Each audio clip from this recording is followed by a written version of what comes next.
ہمارے ہاں جو جدید پڑھا لکھا طبقہ ہے اس کے ذہن میں مسئلہ معراج شروع سے تقریباً الجھنوں کا شکار رہا، حتیٰ کہ سر سید احمد خان جیسے لوگ بھی یہ کہہ کے بات گزار گئے کہ یہ ایک خواب کی بات ہے اور کچھ بھی نہیں ہے۔ اپنی تفسیر میں لکھا اس نے، حالانکہ پڑھا لکھا لوگ یہ سمجھتے ہیں نا کہ بڑا پڑھا لکھا بندہ تھا، جدید تعلیم کا بڑا ماسٹر تھا، تو ایسا کیوں ہوا؟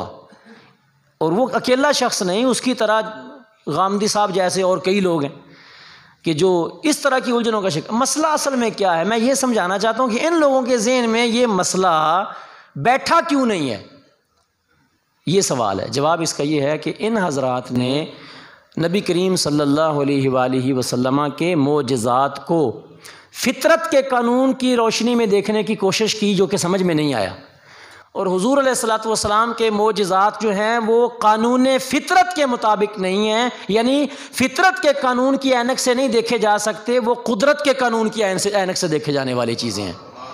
اور فطرت اور چیز ہے اور قدرت، قوانین فطرت کا خالق بھی اللہ ہی ہے۔ قوانین فطرت کا خالق کون ہے؟ اللہ۔ لیکن قوانین فطرت اس کے حکم کے تابع ہیں اور وہ خود قوانین فطرت کے تابع نہیں ہے۔ فطرت کے قانون اللہ پر غالب نہیں ہیں، فطرت کے قوانین پر اللہ کا حکم غالب ہے۔ سمجھ آئی؟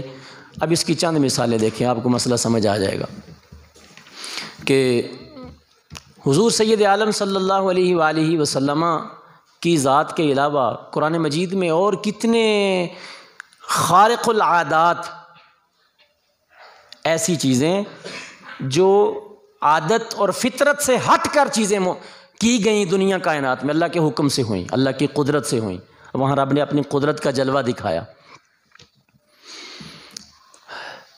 فطرت کیا ہے؟ عادت کیا ہے؟ قانون فطرت اور قانون عادت یہ ہے کہ ایک مرد اور ایک عورت جب وہ دونوں ملاپ کرتے ہیں تو نتیجتاً نطفہ قرار پکڑتا ہے اور بچے کی پیدائش ہوتی ہے۔ یہ ہے قانون اور عادت، فطرت کا قانون اور فطرت اور عادت۔ سمجھ لگ گئی؟ اور حضرت عیسیٰ علیہ السلام کیسے پیدا ہوئے؟ بغیر باپ کے۔ یہ فطرت ہے یا قانون قدرت ہے؟ بولیے گا۔ یہاں قدرت دکھائی ہے، فرمایا فطرت وہی ہے جو روٹین ہے، روٹین وہی ہے، لیکن یہاں فطرت نہیں، یہاں قدرتاً مالک نے اسی لیے فرمایا کالیماتم من ہو، ان کا تعارف بھی یہ کروایا کہ یہ مرد اور عورت کے ملاپ سے نہیں پیدا ہوا یہ بچہ، یہ رب کریم جل وعلا کے ایک کلمہ کن کے نتیجے میں پیدا ہونے والا بچہ ہے۔ دوسری مثال لے لیں، حضرت مریم کے پاس بے موسم پھلوں کا آنا، تیسرے پارے میں ذکر ہے سورہ آل عمران میں۔ کیا یہ فطرت ہے یا قدرت؟ قدرت ہے۔ کیا ہے؟ قدرت ہے۔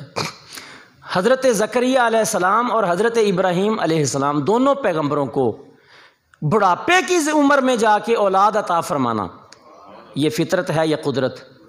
اور یہ ذکر قرآن میں ہے نا، دونوں پیغمبروں کا ذکر قرآن میں ہے۔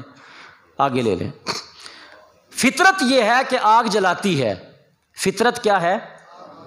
آگ فطرتاً جلانے والی چیز ہے، لیکن قرآن بیان کرتا ہے سورۃ الانبیاء کے اندر کہ حضرت ابراہیم علیہ السلام کو جب آگ میں ڈالا گیا تو آگ نے جلایا، یہ فطرت تھی یا قدرت؟ بولتے جائیں ساتھ ساتھ، یہ قدرت تھی۔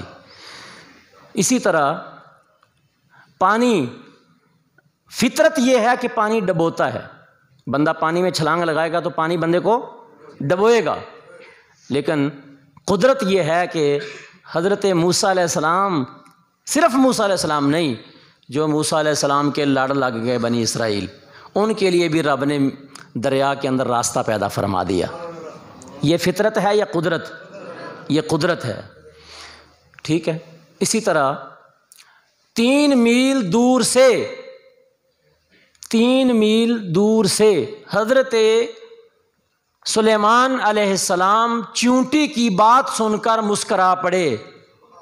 3 میل دور سے انسان سن سکتا ہے چونٹی کی بات؟ یہ قدرت تھی یا فطرت؟ بولیے۔ قدرت۔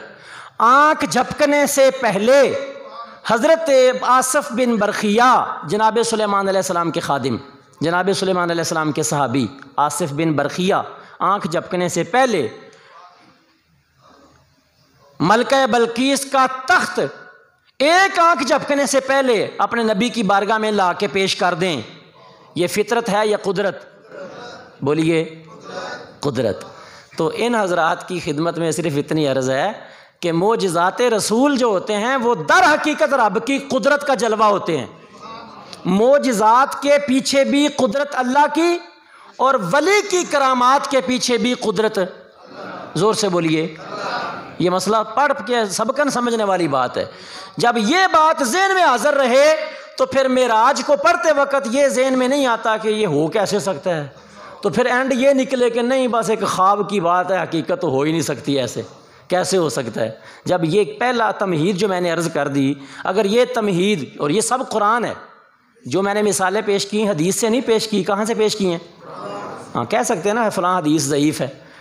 کعبہ تو دیکھ چکے، کعبے کا کعبہ دیکھو، حاجیوں آؤ شہنشاہ کا روضہ دیکھو۔